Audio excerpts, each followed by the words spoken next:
अरे उड़ी बैठी सरसों की डारी रे लालनवा, अरे उड़ी बैठी सरसों की डारी रे लालनवा।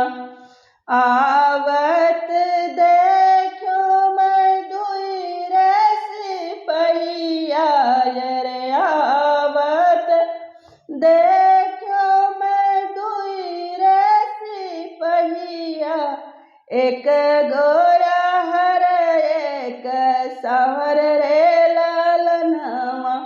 अरे एक गोरा हर एक सांवर रे लालनवा।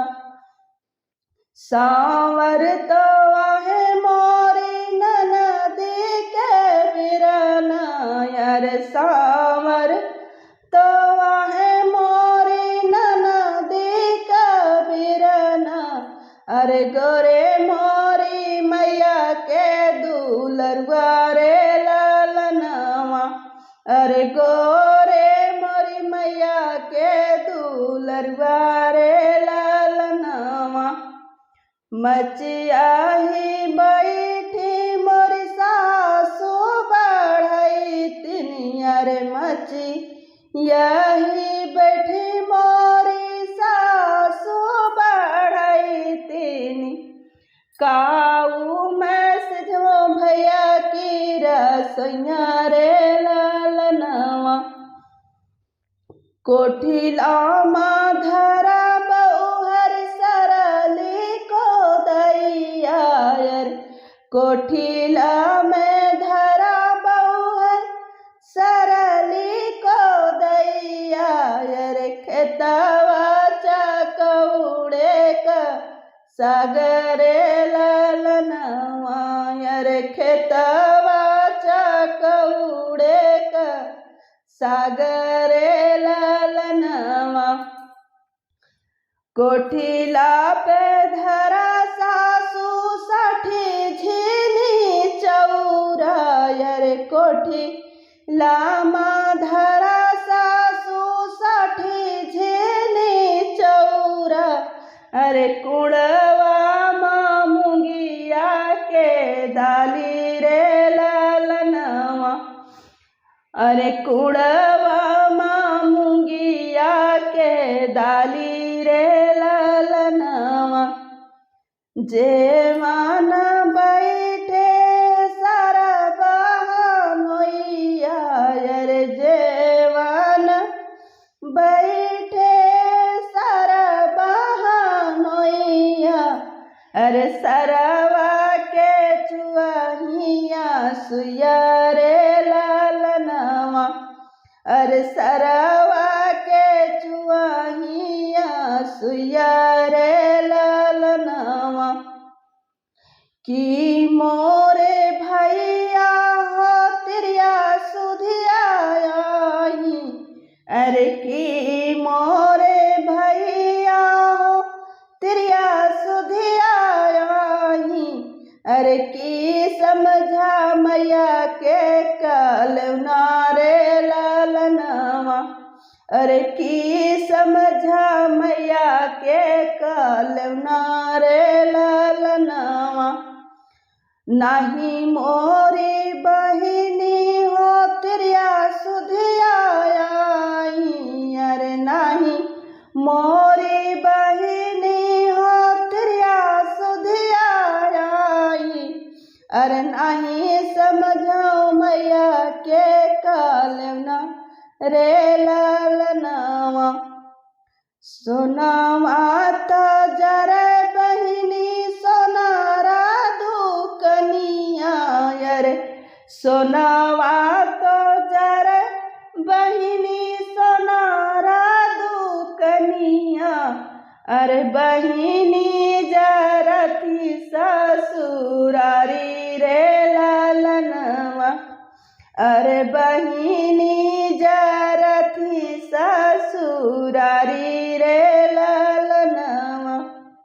लोहवा तो जरे बहिनी लोहरा दुकनिया, लोहवा तो जरे बहिनी लोहरा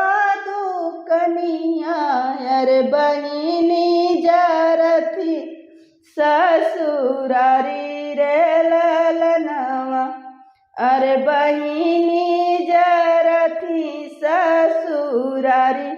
रे ललनवा ई दुख जिनी कहा भैया बाबा के अगवा अरे ई दुख जिनी कहा भैया बाबा के अगवा अरे सभवा बैठी पछितैहें रे ललनवा अरे सभवा बैठी पछितैहें रे ललनवा ई दुख जिनी कहा भैया मैया के अगवा अरे ई दुख जिनी कहा भैया मैया के अगवा अरे छतिया ही पिटी मारी जइहें रे ललनवा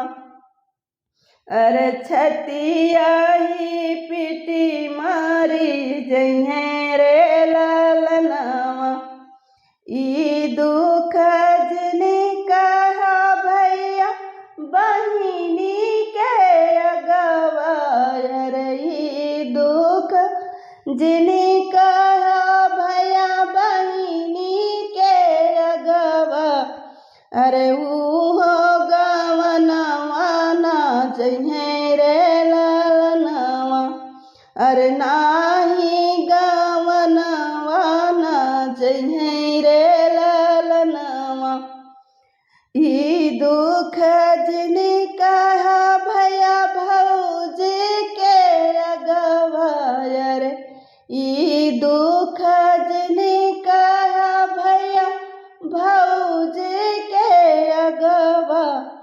अरे रामा रसैया बोलिया बोलिहें रे ललनवा अरे रामा रसैया बोलिया बोलिहें रे ललनवा हमारी विपतिया की रे गठरिया अरे हमारी